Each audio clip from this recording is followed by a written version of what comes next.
Hi guys! Samahan niyo ako sa aking panibagong mini vlog. For today's video, samahan niyo nga po ako mag-unboxing nitong aming pinamiling mga groceries. So itong groceries nga namin guys ay good for 1 to 2 weeks lang. At mag-grocery kami ulit pagka naubos na ang aming pinamiling grocery. So ito na nga guys at isa-isa ko na silang aalisin dito sa box at ipapakita ko nga sa inyo yung aming mga pinamili. Hindi nga pala akong bumili niyan, yung kapatid ko pala. Ako ay gumagawa lamang ng content at wala nga tayong maisip na content for today's video. So ito nga guys, yung nasa supot na yan nga po yung aming ulam. Kasama na dyan yung ulam ng aming aso. Good for 1 week lang yung ulam na yan. So ayan, may makita kayo dyan mga juice, mga pagkain, ganyan. Yan lang po yung mga essential at talagang kailangan lang namin.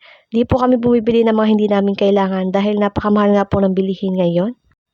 Alam nyo ba guys, yan lang po yung pinamili ng kapatid ko at umabot na nga daw siya ng 3,000 plus dito sa mga grocery ito. So napakamahal talaga ng bilihin guys. So minsan nga ay hindi nga kami kumakain sa gabi dahil nga minsan ay wala kaming ulam at naubusan nga kami ng budget.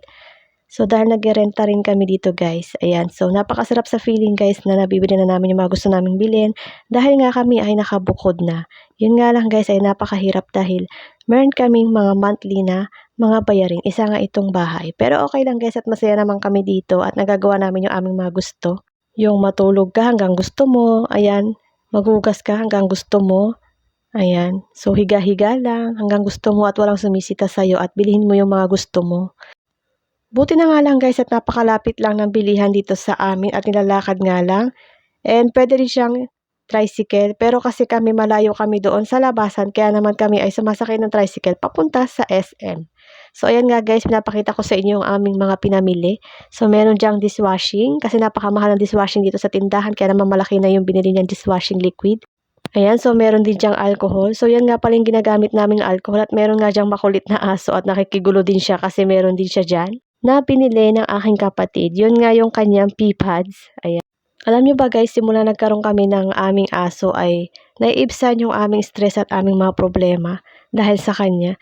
So simula nagkaroon kami ng aso guys, napamahal na rin kami sa aming dog kahit siya ay makulit at nangangagat. Ayan, so love na love talaga namin siya at di namin siya matiis. So meron nga din pala siyang diyang biniling mga shampoo. Ayan, ganon. Ayan, mga shampoo namin. Mga sabon, sabon panlaba, ganyan. So, yung mga juice, Yakult. Yan, syempre guys, hindi mawawala yung Yakult dyan dahil kailangan na kailangan namin yan sa araw-araw naming iniinom. Ayan guys, so tingnan nyo yung pinamili ng kapatid ko. Napaka-konti lang yan. At talaga namang umabot nga siya ng 3,000 plus dyan. So, grabe na talaga yung mga bilihin ngayon, ano. Talagang kailangan mong mag-budget para lang ilaan sa mga groceries. Ayan, so kailangan natin magtipid guys dahil nga napakamahal nga ng bilihin ngayon at napakahirap kuhain ng pera. Ayan, so thankful pa kami kay Lord dahil hindi niya kami pinababayaan at lagi kaming may blessings kahit papano. Ayan, thank you so much Lord sa mga blessings na binibigay mo sa amin. Ayan, so isa-isa ko na nga po silang sinasalansan at ilalagay ko sila sa kanilang mga lagayan. Pasensya na nga pala kayo guys dahil matagal nga akong nawala sa aking pagmi-mini vlog sa aking mga social media accounts dahil ako nga ay nagkasakit. Nagkataon nga guys, nasabay pa kami ng kapatid kong nagkasakit talaga naman at umabot pa talaga ng 40 to 41 ang aking fever. Napakahirap guys kapag may sakit kayo at sabay pa nga kayo nagkasakit dahil isa sa inyo hindi makakapagluto. Ayan, so nag-aantay lang talaga kami ng rasyon namin na pagkain para kami ay makakain. So talagang nakahiga lang kami ditong dalawa. Ayan. So, yung aso namin ay nagbabantay ng bahay, ganun. So, napakahirap talaga guys kapag sabay kayo nagkasakit. So, first time nangyari sa amin yung guys, sabay kami ng kapatid ko nagkasakit. So, ito na nga guys, yung pinamili ng aking kapatid na groceries. Good for 1 to 2 weeks. Ayan, syempre meron din pala dyang Colgate. Ayan, hindi yan mawawala sa ating listahan. Ayan, sana po ay nagustuhan niyo ang aking video for today and thanks for watching. See you again on my next mini vlog.